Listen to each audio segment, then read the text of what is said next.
pada kesempatan kali ini saya akan coba sedikit mereview terkait dengan pembelajaran yang sudah kita dapatkan pada kegiatan Latsar CPNS di hari ketiga hari ini.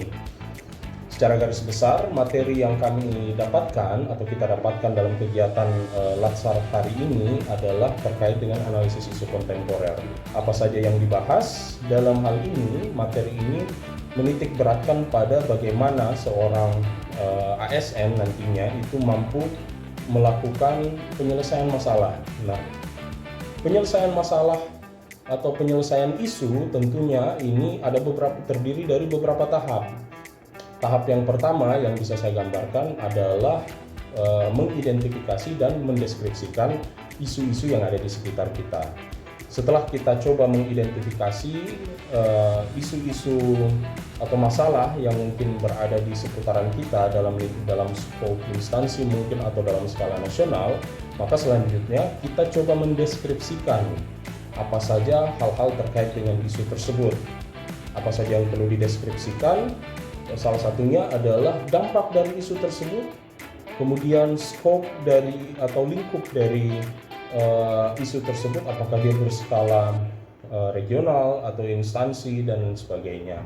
Nah, setelah itu maka satu hal yang paling penting untuk dirumuskan adalah rumusan dari isu tersebut. Jadi setiap isu yang sudah dideskripsikan itu kita merumuskan satu poin yang kita sebut sebagai rumusan isu. Selanjutnya tentunya tahap penyelesaian masalah tidak sampai di situ ya. Kita selanjutnya beranjak ke tahap yang kedua, yaitu tahap screening atau tahap pemilahan isu.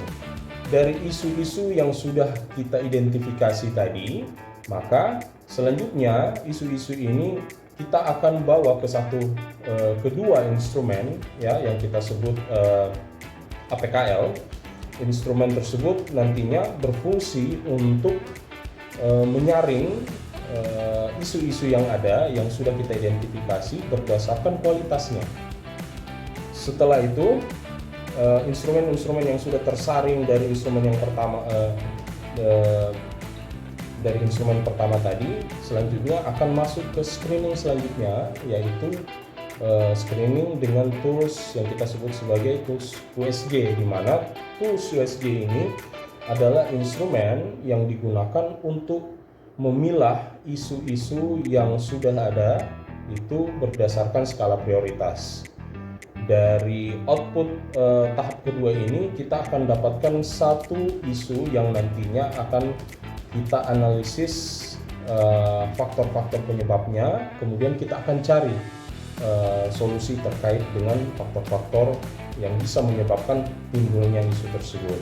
Kemudian selanjutnya yang ketiga masuk pada tahap analisis isu, di mana pada tahap ini kita menggunakan satu teori atau satu instrumen yang kita sebut sebagai analisis fishbone. Nah, di analisis fishbone ini output yang kita dapatkan nantinya kita akan mendapatkan beberapa faktor-faktor pemicu permasalahan atau faktor pemicu terjadinya isu tersebut, yang nantinya dari faktor ini kita akan kelompokkan apakah faktor tersebut termasuk faktor yang dominan atau faktor yang resesif.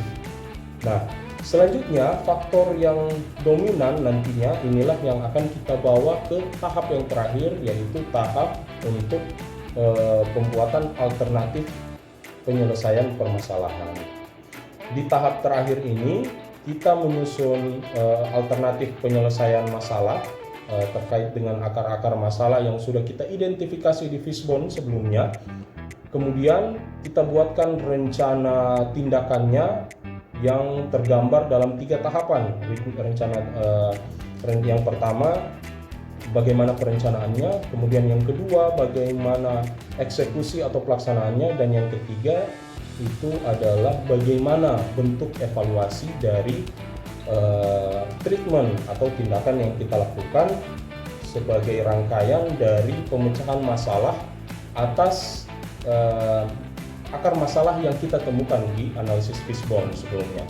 Setelah itu ada poin terkait dengan hasil yang diharapkan juga, dan yang terakhir analisis itu, analisis tabel tersebut itu dilengkapi di bagian terakhir dengan pihak-pihak mana saja yang terlibat dalam kegiatan penyelesaian masalah tersebut. Assalamualaikum.